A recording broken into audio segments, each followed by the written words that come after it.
Bonsoir chers auditeurs de la radio Kazuza FM et bienvenue dans votre émission Guerrilla où nous explorons les mondes fascinants de l'art et de la culture.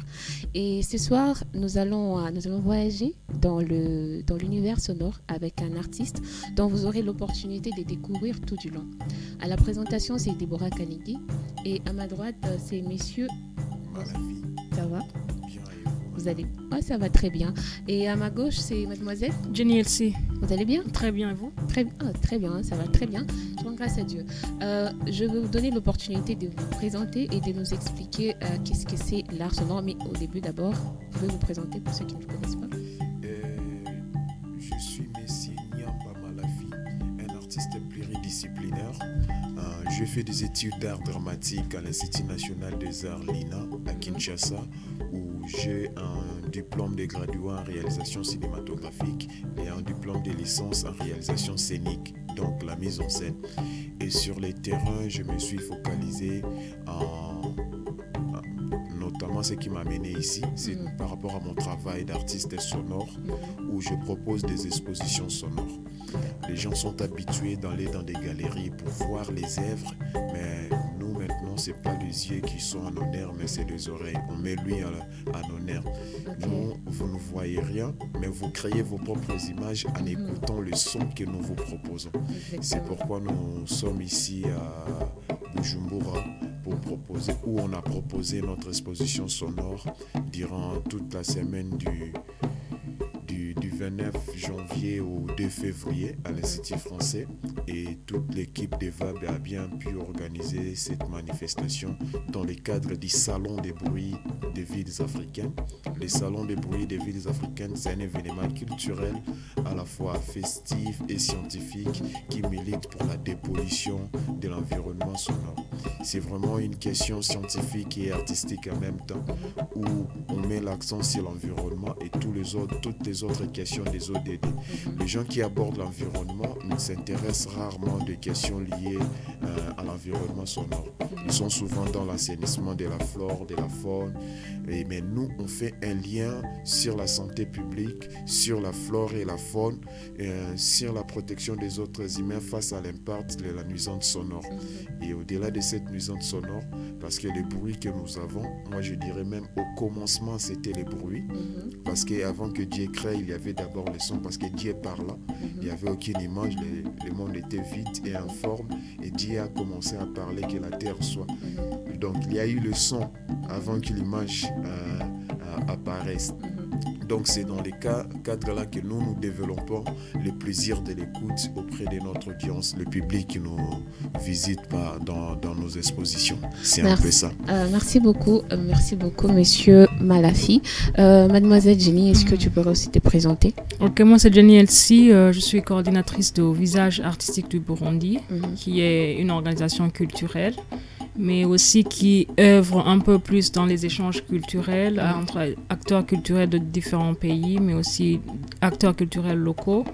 Et on est en sorte comme des ponts entre les villes, parce que comme Malafi vient de Kinshasa, on a pu le produire ici à Bujumbura. C'était un peu ramener son art à Bujumbura, mais aussi pour que les Burundais puissent découvrir l'art sonore, parce que c'était une première fois que cet art, on pouvait l'exposer ici. Donc c'est ça. Merci beaucoup, mademoiselle Jenny. Entre autres, est-ce que monsieur Malafi pourrait nous parler de l'art sonore? Parce que déjà, comme vient de le dire Jenny, c'est un art qui était méconnu ici à Bujumbura. Est-ce que tu pourrais nous en parler? Ouais, en fait, l'art sonore, c'est pas quelque chose je dirais, d'extravagant et tout. Ça peut être une première représentation ici à Abuja, mais c'est-à-dire si on fait des remarques, on fait des analyses bien concrètes, on verra qu'il y a des artistes sonores. Même quand on était enfant, on avait toujours la possibilité de produire les sons sur une chose. Et les sons, c'est quelque chose qu'on a partout. Il suffit d'un claquement, il suffit d'un contact pour qu'on crée les sons. Donc, l'art sonore, c'est un art qui met le son en premier. C'est un art qui est souvent qui est basé sous forme de sa création. C'est pas proprement dit la musique, mais c'est le son ou le bruit qui est mis en avant. Et c'est un art qui permet les contacts et les contacts qui expriment le son. Parce que pour qu'il y ait un son, il faudrait qu'il y ait un contact. Pour qu'il y ait un son, il faudrait qu'il y ait une rencontre. Il suffit de la rencontre des deux mains pour qu'on ait un son. Il suffit d'un contact d'une bouteille de Coca-Cola par exemple avec une boîte de tomates pour qu'on crée un son. Il suffit que mes bracelets là. Ouais. C'est mettre en collision pour qu'il y ait un son. Et donc c'est aussi un art de cohésion pour le peuple. Un art qui permet aux autres de s'écouter parce que l'écoute c'est la chose la plus nécessaire dans la vie d'un humain aussi. Quand on sait écouter, on sait comprendre, il n'y aura pas de problème dans la vie. Donc concrètement, l'art sonore, c'est l'ensemble de tous les contacts entre objets qui produisent un son. Ça, c'est une très bonne définition. C'est ça. Je prends ça comme ça. Ah bon, oui. si tu es d'accord, donc c'est ça. Et tu pourrais nous expliquer d'où tu es venu, comment est venue en toi cette passion? Je ne sais pas si c'est une passion ou bien c'est juste un don que tu as eu et que tu as développé avec l'expérience. C'est venu comment? Comme je le disais tantôt, moi, je fais des études d'art à l'Institut national des arts. Je fais l'art dramatique, notamment dans les départements de la mise en scène, où j'ai eu mon diplôme de Bac plus 5. Alors, en tant qu'amateur en scène, j'expérimente des différentes manières d'expression artistique pour faire passer mes idées, pour faire passer mes peines, pour faire passer mes stress. Et je me présente toujours comme un artiste pluridisciplinaire parce que vous pouvez me voir sur scène en tant que rappeur, en tant que poète, slammer ou en tant que quelqu'un qui te propose une exposition sonore. Alors, notamment, si ces projets du salon de bruit des villes africaines, nous, on voulait lutter d'abord contre la pollution sonore. Parce qu'il y a des études qui ont été faites et on sait que d'ici 2050, les grandes villes africaines vont être dérangées par la nuisance sonore. Et la nuisance sonore, c'est une question très pertinente que les gens ne mettent pas souvent sur la table parce que les voitures qui circulent dans nos ruelles là, et qui ont des pots d'échappement pertendants qui nous mettent beaucoup de bruit et tout, ça dérange notre sommeil. Le mec qui a sa moto et qui met son moteur en marche chaque matin, ça dérange notre sommeil qui devrait être paisible. Les églises qui sont dans nos ruelles, dans nos avenues, dans nos rues, et qui dérangent au pays aussi notre tranquillité. Une église qui a par exemple 40 personnes et qui émettent la musique pour tous les quartiers. Vous voyez un peu. Et ça, c'est toutes ces questions-là qui rongent l'environnement sonore. Et au-delà de ça, il y a aussi ceux qui travaillent dans des usines industrielles où il y a beaucoup de bruit. Et tous ces gens-là sont exposés à des dangers. Mais au départ, ils ne partent pas dans ces lieux pour s'exposer. Ils sont là pour chercher de quoi gagner, faire vivre la famille. Ils sont là pour chercher le plaisir. Ils sont là pour se réconforter, par exemple, pour éliminer les stress, quel que soit à l'église, dans des terrasses, dans des boîtes de nuit. Et notamment, à la longue, celui qui fréquente des boîtes de nuit chaque jour est exposé par rapport à des maladies qui sont liées au otorhinolaryngologie, des maladies des oreilles qui le poussent à manque de sommeil, à des maladies de tension, à des stress continus et tout. Et nous, en tant qu'artistes, comme on avait dit que le projet a un volet scientifique, on voulait d'abord traiter cette question-là de nuisances sonores d'une manière scientifique, mais par des propositions artistiques. Et il y a aussi les côtés festifs, où au-delà de tout ce qui peut être aspect nuisance dans le son, il y a aussi l'aspect où les sons ou les bruits de nos villes sont des matériaux de construction d'une création artistique. Et à travers les bruits de la ville, nous enregistrons aussi l'identité sonore de la ville. C'est pourquoi ça nous arrive d'aller enregistrer les sons dans les différentes villes, les traiter dans nos studios et proposer aux gens à l'écouter. Est-ce que parmi tout ce que tu viens de dire maintenant, est-ce que c'est beaucoup plus dans l'activisme que tu t'es engagé à faire l'art sonore ou bien c'était une passion? C'est vrai, premièrement, c'est d'abord une passion, mais ça fait longtemps que je fais de ma passion une vraie profession. Ok. Et donc, pour faire de sa passion une vraie profession, comme l'a dit l'un de mes aînés, il faut plus dans la tête que sous les caleçons. Donc, je pense que quand on est artiste, il faudrait s'engager d'abord. Et cet engagement, c'est pas seulement l'activisme où on doit chanter que le président doit partir. Parce que pour changer des choses, il ne faut pas seulement toucher à la politique. Il faut commencer à changer sa base. Il faut commencer à changer son environnement. Et je pense que ça, c'était déjà le rôle de l'artiste depuis l'époque de nos aïeux et tout. L'artiste, c'était le sage du village qui donnait des solutions à beaucoup de problèmes. Les sages qu'on comment dirais-je, qu'on considérait quelqu'un qui avait le mot-clé pour changer de choses. Et moi, je pense que je suis un artiste engagé vis-à-vis de ma société et engagé sur la question des nuisances sonores aussi. Donc, si vous êtes un artiste engagé, je m'imagine que votre art, c'est adapté, la technicité de votre art, c'est adapté à votre environnement, dans le sens où il y a plusieurs types d'art sonore. Donc, j'imagine que vous avez pu adapter votre art suivant votre environnement. Il y a une question de l'universalité lorsqu'on fait une création artistique. Et moi, quand je fais une chose, c'est vrai qu'au départ, c'est pour répondre à un besoin pour la population de Kinshasa. Mais il y a une dose d'universalité et que mon travail, je peux l'amener partout et ça peut s'adapter dans n'importe quel environnement. Est-ce que vous pourrez nous donner la différence entre l'art sonore et la musique électrique? Parce qu'il y a une certaine similitude entre les deux. Bon, on peut considérer la musique électronique comme de l'art sonore aussi. Mais on ne peut pas considérer l'art sonore comme la musique électronique. Parce que tout ce qui produit les sons, les beatmaking, les beatboxing, la musique électronique, l'électropop, la musique métallique, comme on dit, le rock et tout, sont tous considérés comme des arts sonores. Parce qu'il y a les sons derrière. Même la musique proprement dite, c'est aussi un art sonore. Parce qu'il y a les sons. Maintenant, ça dépend de la manière dont l'artiste exprime son art. Quelle est sa démarche artistique pour créer son art. C'est là où il y a la différence. Donc, c'est un peu complexe de faire une différence entre les deux. Non, il n'y a pas une différence totale parce que j'ai bien dit, on peut considérer la musique électronique comme de l'art sonore, mais on ne peut pas dire que l'art sonore, c'est justement la musique électronique. Donc, la musique électronique fait partie des arts sonores que nous avons. Comme je viens de les citer, dans l'art sonore, on a des performances sonores, on a des beatboxing, on a les beatmaking, on a les trop-pop, il y a beaucoup de choses dans ces secteurs.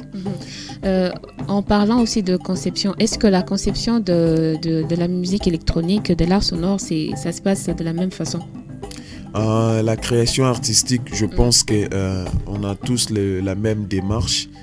Et aujourd'hui, on fait tous ces recours à la technologie pour mixer nos sons, pour proposer nos créations. Parce qu'avec l'art sonore, tu as besoin d'un matériel pour enregistrer ou créer. Et tu as besoin aussi d'un autre un système pour diffuser. C'est pas comme les théâtres où tu as besoin d'un matériel de construction qui sont les récits, qui sont les pièces de théâtre, qui sont les écrits. Et après, les acteurs seront sur scène pour diffuser. Nous, l'humain ne peut pas être présent pendant la diffusion, mais lorsqu'il y a des matériels électroniques qui nous permettent à faire écouter les gens ce qu'on a pu enregistrer, ça va déjà. C'est là où il y a la différence entre la musique comme performance sur scène, où tu as besoin des humains pour jouer forcément de la guitare, de sa voix et tout. Mais par exemple, le casque que vous diffusez dans la vidéo dans le et live tout, sur Facebook, c'est là où les gens sont venus écouter mon exposition sonore. Ça veut dire je peux être dans la box ou pas, les gens peuvent écouter et découvrir cette exposition sonore. Ok, comme vous venez de le dire, mais entre-temps, quels sont les éléments constitutifs dans la création d'un art sonore? Sérieux, ça c'est un masterclass. Donc il faut demander aux étudiants qui nous suivent de prendre le stylo. J'espère bien. Quels sont les éléments? En fait, pour la création d'un sonore, on a besoin d'un environnement. On a besoin de contact des matériaux différents. Et lorsqu'il y a un contact, ça crée directement le son. Il y a déjà un son. Et tous ces bruits-là, même le bruit des mastifications, la manière dont quelqu'un mâche, ça produit un son. Ça produit un son. Et tous ces bruits-là sont des éléments de construction ou d'une création artistique par rapport à mon travail d'artiste sonore. Et maintenant, c'est après, qu'est-ce que tu fais avec ces bruits? Par exemple, dans l'exposition sonore, je vous amène dans une balade sonore dans la ville de Kinshasa. Ce sont les sons avec lesquels les gens sont habitués d'écouter chaque jour. Maintenant, c'est la manière dont moi je vous présente ça. Lorsque nous étions dans la ville de Brazzaville, on a fait un atelier avec les beatmakers de cette ville où on a enregistré les sons dans le riz, on a samplé les sons. Les sons sont devenus des samples. On a utilisé les samples là pour créer des musiques, des beats, des instrumentales. Donc, comme s'il y a quelqu'un qui fait des bruits de mastification, il y a quelqu'un qui ajoute des claps, ça devient toute une mélodie. Donc, c'est à partir d'un contact qu'on peut créer aussi une musicalité. Est-ce que vous avez dit au départ que vous avez été rappeur? Oui. Et que maintenant vous êtes un artiste sonore. Est-ce que entre les deux, lesquels des deux est les plus tourné vers votre passion? Est-ce que ça vous manque pas d'être rappeur ou bien c'est juste une continuité au fait? Ça c'est une longue histoire parce que cette question ça va remonter sur d'autres anecdotes. En fait, comme tout jeune au collège, quand j'étais élève, moi je faisais le rap et la poésie pour plaire aux filles du lycée et tout. Et après un moment, cette passion était devenue une profession. C'est parti très vite. J'avais fait un concours des talents révélation en 2012, si je ne me trompe pas. Déjà entre 2007 au collège jusqu'à 2012, on était comme des artistes confirmés dans les quartiers. On jouait presque dans toutes les journées culturelles des écoles et on a gagné un petit rien comme cachet et tout. Et en 2012, j'ai eu la grâce de faire le concours talent révélation Megims Zao à l'époque avec une société de télécom de la RDC à Kinshasa. Et j'étais parmi les gagnants de ce concours qui m'a permis de faire la première partie du premier concert de Maître Gims Zao en solo à Kinshasa en 2013. Et vu que le concours a été médiatisé, ça m'a permis d'avoir une base de données. Et mon carnet d'adresses était un peu chargé. Mais c'était très difficile pour un artiste qui vivait dans le milieu périphérique de la ville de Kinshasa comme moi, d'avoir un accès facile pour des lieux d'expression qui tous se trouvaient dans les centres-villes. Et vu qu'il y avait des jeunes aussi de mon quartier qui avaient plus de talent que moi, et moi à l'époque, j'étais comme la lumière qu'il faudrait s'accrocher pour avoir un peu de notoriété aussi. J'ai utilisé cette aura. J'ai quitté la scène en 2013-2014 pour initier un collectif d'artistes pour le management et la production des événements culturels en milieu périurbain. Comme ça, j'ai utilisé mon carnet d'adresses. J'ai invité des artistes confirmés pour venir dans les quartiers reculés, pour prester avec les jeunes du quartier reculé.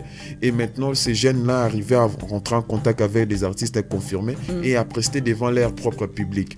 On a commencé à faire des prestations devant, à partenariat avec les tenanciers des bars et tout. Et après, ça marchait. En 2014, on a vu que ça marchait. On s'est dit d'organiser un festival. Au lieu de faire juste des showcases pour des rappeurs simplement comme ça, pourquoi ne pas organiser un festival? C'est là où en 2014-2015, on a initié le festival Mwinda na Molili, la lumière dans l'obscurité, qui voudrait donner un espace d'expression artistique aux jeunes des quartiers reculés. Et ça marchait. On a eu la participation des artistes confirmés du pays, les pionniers des mouvements urbains, le rap et tout, et des artistes qui voulaient se confirmer sur la scène. Et après aussi, le festival était qu'une fois l'année, vu qu'on avait déjà une structure qui pilotait le collectif qu'on a initié en 2013 et le festival qui marchait. On s'est dit pourquoi organiser le festival une fois l'année, et pourtant on a une audience qui a besoin de contenu à chaque moment. C'est pourquoi on a créé la maison culturelle de Mwinder. Donc Mwinda na Molili, c'est la lumière dans l'obscurité, et Mwinder, c'est un mot fondé par nous-mêmes qui veut dire porteur de la lumière. Okay. Donc, cette maison culturelle des Mouinères qui est maintenant notre espace culturel où les artistes ont l'occasion de faire des prestations chaque semaine, au moins 1 ou 2 fois par semaine.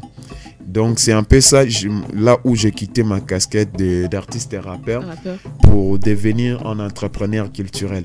Maintenant, en tant qu'artiste qui était déjà sur scène et entrepreneur qui évolue dans le secteur culturel, ça m'arrive dans mes heures perdues de faire des créations parce que c'est quelque chose qui est passionné, qui est dîné. Et justement, comme je l'ai dit, on fait l'effort que cette passion devienne une profession. Mais vous n'avez pas complètement arrêté les raps, vous continuez à les faire? Les rap, je sais qu'il y a des rappeurs qui me suivent dans les maisons, branchés dans des postes radio et tout. Les rap, c'est quelque chose qui est inné. Les rap, c'est d'abord la littérarité de la vie. C'est la littérature orale. Les rap, c'est une manière de s'exprimer. Tous ces jeunes qui font les rap dans les quartiers, c'est parce qu'ils ont besoin de faire passer un message. C'est parce qu'ils ont besoin de se faire écouter. C'est parce qu'ils ont des choses à dire. Et moi, je pense même aujourd'hui, les réseaux sociaux nous aident de faire les rap écrits. Parce que lorsqu'on fait des statuts, quand un rappeur écrit, tu sens qu'il y a des punchlines, il y a des choses. Les rap, on ne peut pas l'arrêter. Donc, c'est quelque chose d'inné dans les sangs. Ça nous accompagne. Mais je ne suis plus un rappeur professionnel sur scène. Je ne monte pas sur scène pour rapper. Mais sauf qu'à chaque fois que je suis avec mes amis dans une fête ou quoi, ça ne me manque pas de faire un test d'amour, un test de paix. Donc, c'est un peu ça, la vie quotidienne. On sent qu'il y a un esprit activiste derrière. Vous voulez démontrer les choses, vous voulez aussi dénoncer les choses. Donc, je me dis aussi, dans la conception de l'art sonore que vous faites, il y a aussi un message derrière que vous voulez aussi diffuser. Tout art a un message. C'est pas seulement parce qu'on se dit artiste engagé. En fait, les gens ne comprennent mal le concept d'artiste engagé. Un artiste engagé n'est pas seulement celui qui est contre les décisions politiques. Je te dirais même Rihanna, c'est un artiste engagé parce qu'à travers sa musique, elle a des orphelinats et des orphelins qu'elle prend en charge. C'est un engagement dans la vie sociale de son environnement. Et moi aussi, c'est un engagement concret dans l'environnement et dans l'éducation du jeune. Et ça vous prend combien de temps pour constituer même l'œuvre sonore? Le temps de je ne sais pas si c'est possible de pouvoir les situer dans un Le temps de création, ça dépend. Ça dépend de ce qu'on veut faire. Il y a des moments, par exemple, mon exposition, à chaque fois qu'on va, qu'on passe dans une ville, on fait des arrangements. Ça dépend de ce qu'on veut proposer. Moi, je pense qu'une création artistique, c'est quelque chose en continu. On peut faire, c'est pas une chanson qu'on a enregistrée au studio qu'on dit que la chanson est sortie, c'est fini par là. Mais quand c'est l'art sonore, on peut toujours améliorer. Ça peut prendre 3 ans, ça peut prendre 5 ans. Ça dépend de ce qu'on veut présenter au public. Les temps là, on dira, c'est la patience. Ah d'accord, ok. Mais entre-temps, est-ce que c'est possible de vivre de l'art sonore? Est-ce que ça génère vraiment de l'argent? Il est très difficile de vivre de l'art en général en Afrique. Ok. Même le plus grand musicien, comme Fally Ipupa, il y a des moments où il te dira aussi, lui aussi, il a des problèmes à son niveau, malgré ses millions. Donc, il est très difficile de vivre de l'art en Afrique. Mais c'est pas impossible. Oui, c'est pas impossible. Avec beaucoup de volonté, on peut arriver. Parce que le tout premier problème, c'est d'abord nos pays n'ont pas de politique portant sur la protection des œuvres d'art et la protection des gens qui exercent dans le secteur. On n'a pas de loi portant sur la politique culturelle dans nos pays africains qui permet à l'artiste d'avoir son statut d'artiste et qui est considéré, qui permet à l'artiste d'avoir son épargne dans la caisse nationale, je ne sais pas comment vous appelez ça ici, la caisse des assurances qui permet que lorsque l'artiste ne sera plus sur scène pour avoir ses remaniements et tout. Donc, comme un statut professionnel, comme du journalisme, comme, je ne sais pas, la médecine et tout, l'art aussi, c'est un statut professionnel qui devrait être considéré et régulé par la loi. Les députés dans l'Assemblée nationale devraient voter un statut portant sur la politique culturelle et cette loi sur la politique culturelle, ça va permettre aussi à dire que voilà, les barèmes des cachets d'un artiste de mon pays de tel rang, c'est tant. Les gens qui viennent investir, nos amis, nos partenaires, tels que les instituts français, les Goethe Institute, pour ne citer que ceux avec qui on travaille, on devrait aussi avoir des conditions de collaboration dans la diplomatie culturelle, mais c'est à travers cette loi portant sur la politique culturelle. Aujourd'hui, on est tous dans le numérique. Il y a des pays qui ne sont pas rémunérés parce que sur les plateformes numériques, parce que les pays ne font pas partie de pays qui devraient bénéficier des rémunérations. Parce qu'il n'y a pas de politique culturelle. Comment travailler avec les majors qui diffusent les œuvres d'art dans les différents pays. La question aussi de la redevance, la question des droits d'auteur. Est-ce qu'ici, nous avons une société de droits d'auteur, une société de gestion collective des droits d'auteur et des droits voisins? Parce que tout ça, vivre de son art, c'est un travail en 360 degrés, où tu as ton œuvre que tu vends pendant que tu es programmé, tu as ton cachet sur place. Au-delà de ça, c'est quelque chose d'éphémère que tu as sur place, mais au-delà des cachets, à chaque fois que tu es programmé, tu as des droits d'auteur qui sont revenus. La société des droits d'auteur devrait te payer. Et au-delà de ça, il y a par exemple tes assurances santé, tes assurances voyage qui font partie de tout ça. Et ça, c'est vraiment un grand travail qui nécessite la volonté politique pour que les choses changent. Donc, le pays évolué, on en a. Nous, le pays qu'on estime sous-développé, on fait encore un effort pour arriver. Je pense que déjà, on voit que nos présidents font des efforts pour changer des choses. J'espère que déjà ici au Burundi aussi, les choses vont marcher. Nous, de même à Kinshasa aussi, les choses vont changer. On aimerait savoir aussi, parce que tu as eu une exposition à l'IFP récemment, il y a des images qui sont diffusées maintenant actuellement sur le live. Pour ceux qui sont connectés sur Facebook peuvent le voir.